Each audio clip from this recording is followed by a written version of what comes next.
Basi nipende kusema kwamba leo tumekusanyika hapa kwa furaha kubwa kushuhudia uzinduzi sasa wa mradi wa kisasa wa makaushio ya mazao ya bahari kwa kutumia nishati ya jua.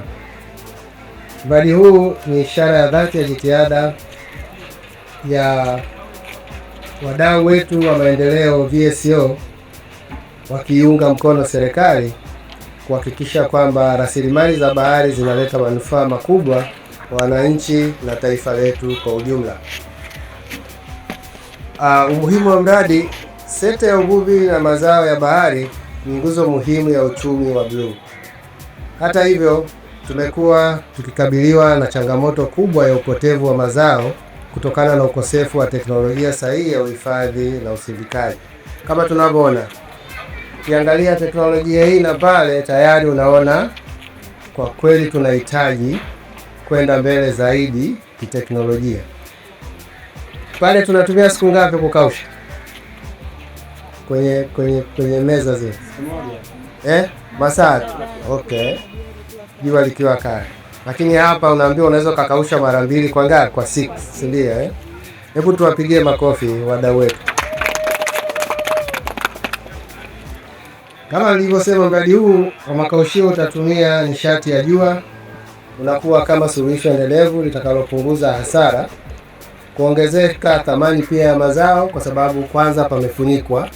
Kwa hiyo hata vumbi na mambo mengine, kunguru wakipita siwa nao wanaachia mambo yao. Kwa hiyo ina maana hapa mambo yetu yatakuwa mazuri zaidi. Kwa hiyo thamani ya mazao yetu yataongezeka, lakini kipato chetu pia kitaongezeka. Lakini pia tumeambiwa pia teknolojia inaweza ikakausha na mwani pia. Kwa hiyo pia wakulima wa mwani nao watapata fursa hiyo.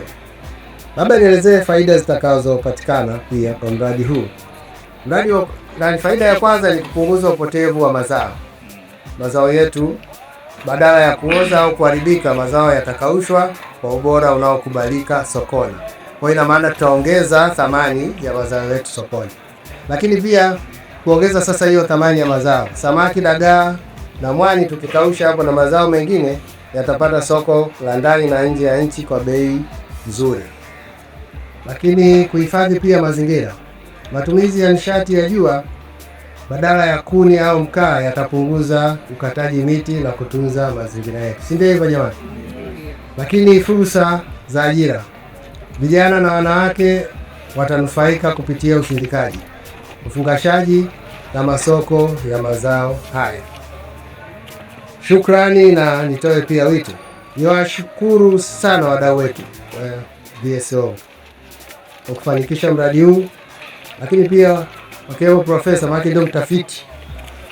Anatafiti, lakini mwisho wa siku wanasema kama huna takwimu huna haki ya kuongea. Ndio Sasa profesa na timu yako mnatufanya tuwe na haki ya kuongea. Ndio. Lakini pia ni wafanya biashara pia, lakini na watendaji wenzangu wa serikali. Nipende kuwashukuru kwa jitihada hizi ambazo mmeshirikiana na shirika letu hili kuweza kuwafikia walengwa na kuweza kufanya vitu vikubwa kama hivi. Lakini pia hii ni sehemu ya utekelezaji wa dira ya taifa letu la kuimarisha uchumi wa bluu. Kwa hiyo tunatakiwa tujipongeze pia na tuwapongeze VSO kwa kushiriki katika kuhakikisha kwamba uchumi wa bluu katika dira yetu ya taifa nao unafanyiwa kazi kama ilivyofanyiwa kazi sasa hivi. Lakini ni wajibu sasa kila mmoja wetu kuhakikisha tunatunza, tunatumia na kuboresha kwa manufaa ya vizazi vya sasa na vizazi vijavyo. Mwisho, kwa heshima na taadhima, naomba sasa kutangaza rasmi kuwa mradi wa makaushio mazao ya bahari na kutumia nishati ya jua umezinduliwa rasmi. Mimi naitwa Rehema Pongwa, ni mwenyekiti wa kikundi hiki cha ushirika. Kwa niaba ya kikundi cha ushirika, kwanza kabisa ningependa nitoe shukurani kwa mabosi wetu wa ushirika. Shukurani kubwa zaidi napenda nitoe kwa wawezeshaji wetu wa VSO kwa kuweza kutuona wanawake sisi tunaoshughulika na uchumi wa bluu, kuweza kututengenezea kitu kama hiki. kitu kama hiki kina manufaa kwetu sisi, kitatusaidia kupiga hatua kutoka hapa tulipokuwa na kwenda hatua nyingine.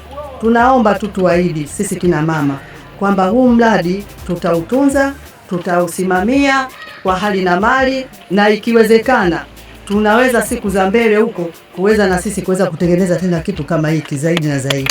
Asanteni sana.